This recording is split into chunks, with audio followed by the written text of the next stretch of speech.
The Bible reading is Matthew chapter 5, verses 33 to 37.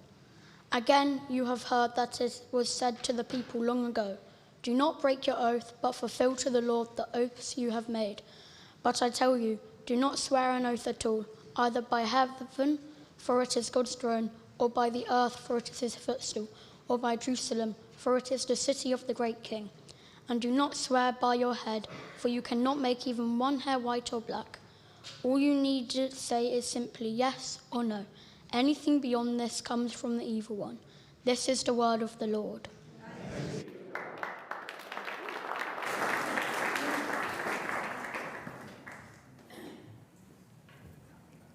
Okay, thank you. Well, that fairly straightforward. All you need to do is say simply yes or no. And I think what we're talking about here is the truth and consistency, meaning what you say and saying what you mean. But it has to be admitted that there are some tricky situations. I won't do it, but if I were to ask you after the service what you thought of the sermon, it could. And also, even worse, and I've cleared this with my wife, how about the question, what do you think of my new dress? So the main point is obvious. And let me give you two or three examples, all from the Old Testament. Exodus 20, verse 7 says, "You shall not misuse the name of the Lord your God, for the Lord will not hold anyone guiltless who misuses his name." And then Leviticus 19 and 12. "Do not swear falsely by my name, and so profane the name of our God." Numbers 30 and verse 2.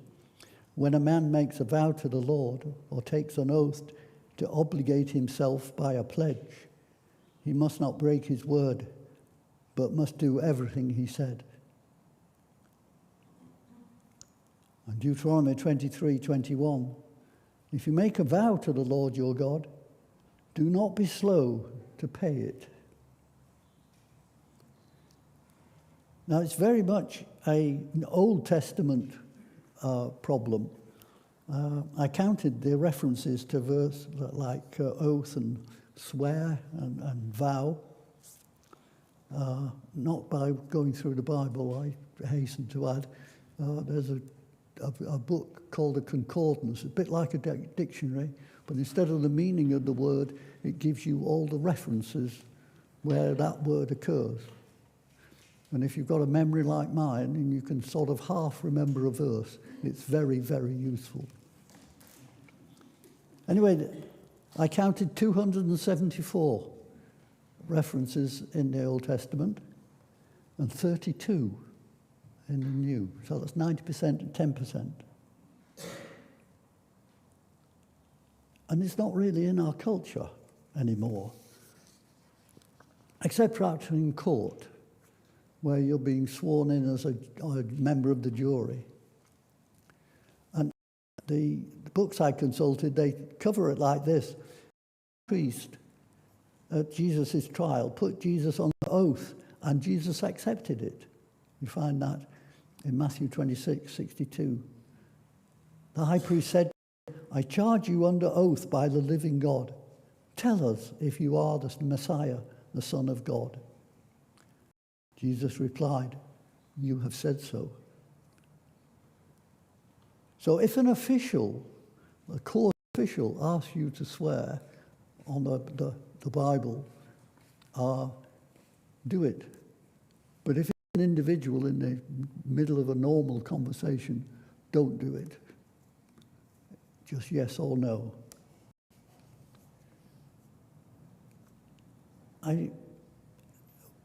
While I was preparing this sermon, I'm going to give you two or three examples of swearing. I was reading a book, The History of the Anglo-Saxons, riveting stuff. And then round about 800 AD, Vikings put in an appearance. And I think they started at Lindisfarne. They completely trashed the monastery, killed lots of monks, and took away all the gold and silver and anything valuable that they could find. Part of the problem of dealing with the Vikings had always been their refusal to play by Christian rules. Not only in their contemptuous desecration of holy sites, but also when it came to swearing sacred oaths. The Vikings just didn't have room for this. But anyway, the Anglo-Saxons tried to get the Danes, or the Vikings, to swear on a pagan ring. And this was a meeting, I was amazed how well documented this area, this part of our history is. But Wareham, in AD 875, they decided to get the Vikings to swear on a pagan ring. And they did it. They swore not to do anything, no more pillaging. But the very next day, off they went and sacked Exeter. So that failed. Eventually, the Vikings decided to settle, and in the end, they all merged together, and we're a mongrel race. Then more recently, in the Times of April, when you are serving on a jury, you have to swear to I don't know what the words are, and they found that those people who did agree to swear on a holy book, so the Bible or the Quran, as opposed to those who just swore whatever without using a holy book, those who did use a holy book were more likely to find people guilty. Now, I can't know why that should be, but it's interesting. And another one, final one, funny examples. Acts 18, verse 18. Paul stayed on in Corinth for some time. Then he left the brothers and sisters and sailed to Syria, accompanied by Priscilla and this next verse, I must have read this, but it never struck me. Before he sailed, he had his hair cut off at Cenchrea because of a vow he had taken. Now, hands up, those who remember reading that verse. I'm impressed. If you go back to Numbers 6, the Lord said to Moses, "Speak to the Israelites and say to them, if a man or woman wants to make a special vow of dedication to the Lord as a Nazirite, they must abstain from wine and other fermented drink, and must not drink vinegar made from wine or other fermented drink. They must not drink grapefruit, or eat grapes or raisins, as long as they remain under their Nazirite vow. They must not eat anything that comes from the grape, not even the seeds or the skins. During the entire period of their Nazirite vow, no razor may be used on their head. They must be holy until the period of their dedication to the Lord is over. They must let their hair grow long."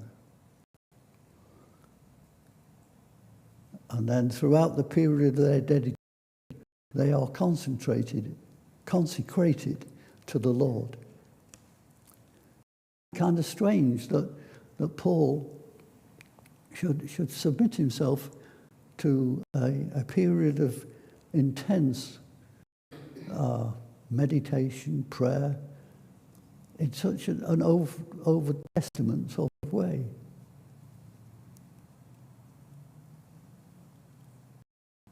It could still be used, this, though. Think of Lent. Perhaps we ought to have this concept of, for a while, doing something intense in communication with God. Lent, as I said, is a starting point. We didn't stop alcohol completely. We just reduced it. We stopped offering the sherry to Grandma.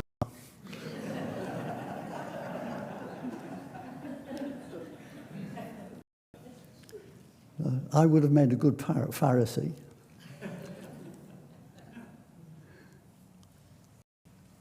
But now we come to Jesus' criticisms of the Pharisees.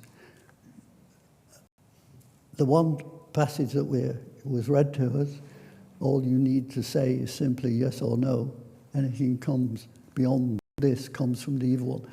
But in Matthew 23, there's a more stronger criticism from Jesus. Woe to you, blind guides! You say, if anyone swears by the temple, it means nothing. But anyone who swears by the gold of the temple is bound by that oath. You blind fools, which is greater, the gold or the temple that makes the gold sacred? You also say, if the altar, it means nothing.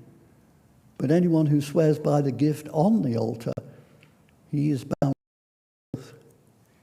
You blind men, which is greater, the gift or the altar that makes the gift sacred? Therefore, anyone who swears by the altar swears by it and by everything on it.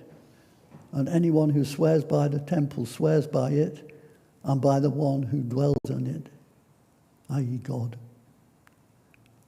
And anyone who swears by heaven swears by God's throne and by the one who sits on it. I read in a book that what the Pharisees were up to, they were redefining the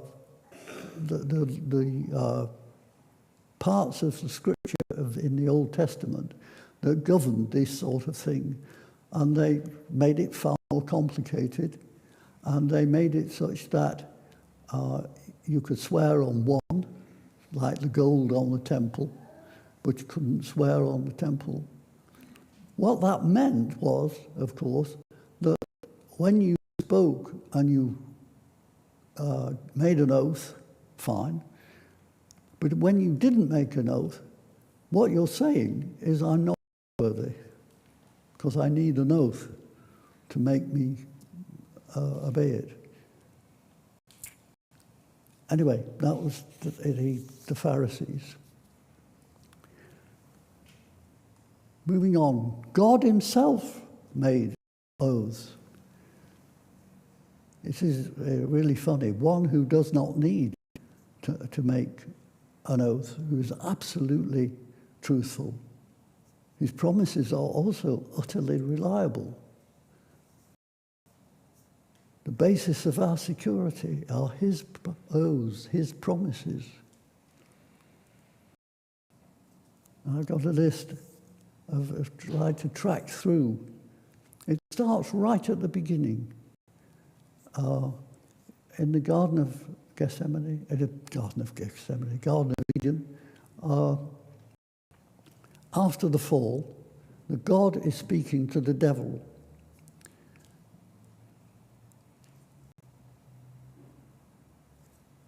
And the way God addresses it is that there will be enmity between the human race and the devil.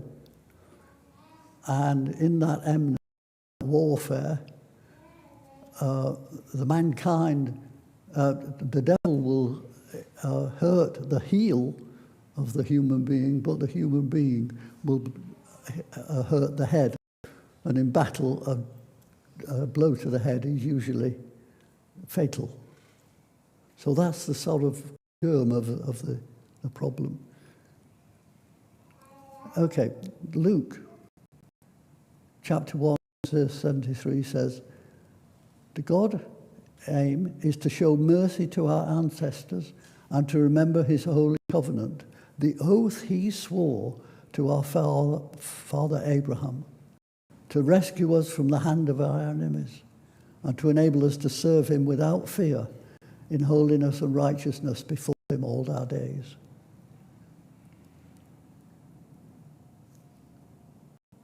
That's Luke looking backwards.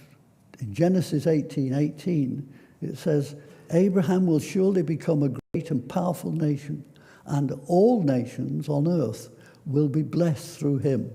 As far as I can see, that's the first reference which uses those words. On earth will be blessed through, all nations on earth will be blessed through him. Genesis 22 and verse 15. The angel of the Lord called to Abraham from heaven a second time and said, I swear by myself, declares the Lord, that because you have done this, was been prepared to sacrifice his son, and have not withheld your son, your only son, I will surely bless you and make your descendants as numerous as the stars in the sky and as the sand on the seashores. Your descendants will take possession of the cities of their enemies, and through your offspring, all nations on earth will be blessed because you have obeyed me. Those words, all nations on earth will be blessed, keep occurring again and again and again. Genesis 26. The Lord appeared to Isaac, and he tells him not to go to Egypt or where he is, that he will make his descendants numerous as the stars in the sky, and will give them all these lands. And through your offspring, all nations on earth will be blessed. There are oaths where they're not exact. Well, one is an oath, the other isn't. It's a sort of promise. Psalm 132.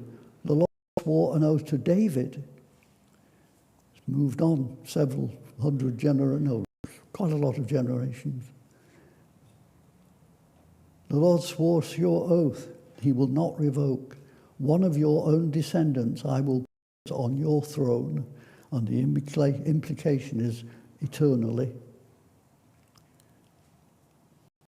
And then in Isaiah 7:14, therefore the Lord himself will give you a sign.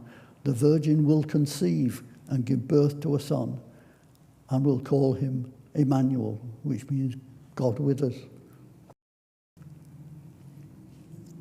All through these oaths, and there's loads more, what God is doing is protecting his plan of salvation for the human race.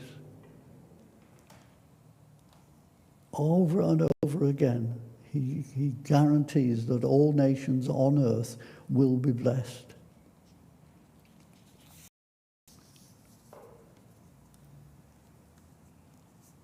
And it's beginning to come to fruition. Matthew 28:18. Then Jesus came to them and said, all authority in heaven and on earth has been given to me. Therefore go and make disciples of all nations, baptizing them in the name of the Father and of the Holy Spirit, and teaching them to obey everything I have commanded you. And surely I'm with you always to the very end of the age. The Great Commission. We are sent out to all these other nations that he's been promising would happen for hundreds of years. And that's why we get involved in with people like Deep Roots in Uganda and Wycliffe Bible translators, maybe.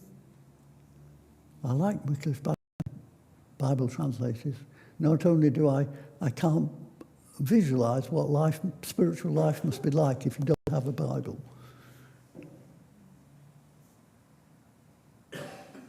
Yeah. It's the truth. The truth that God is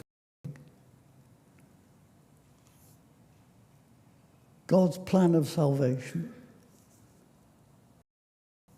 So can I just finish by giving you another chunk of verses, my favourite part of the whole Bible. 1, verse 1, etc. In the beginning was the Word, and the Word was with God, and the Word was God. He was with God in the beginning. Through him all things were made. Without him nothing was made that has been made. In him was life, the light of all mankind. The light shines in the darkness, and the darkness has not overcome it. The true light that gives light to everyone was coming into the world. He was in the world, and through the world was made through him. The world did not recognize him. He came to that which was his own, but his own did not receive him. Yet to all who did receive him, to those who believed in his name, he gave the right to become children of God. Children born not of natural descent, nor of human decision, or a husband's will, but born of God.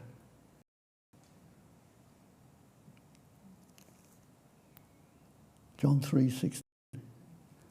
For God so loved the world that he gave his one and only Son, that whoever believes in him shall not perish, but have eternal life. For God did not send his Son into the world to condemn the world, but to save the world through him. Whoever believes in him is not condemned, but whoever believes in him stands condemned already, because they have not believed in the name of God's one and only Son. And finally, John 14, Jesus answered a question by saying, I am the way and the truth and the life. No one comes to the Father except through me. If you really know me, you will know my Father as well. From now on, you do know him and have seen him. Salvation is found in no one else, for there is no other name under heaven given to mankind by which he must be saved. This is the truth. This is news. All nations are being.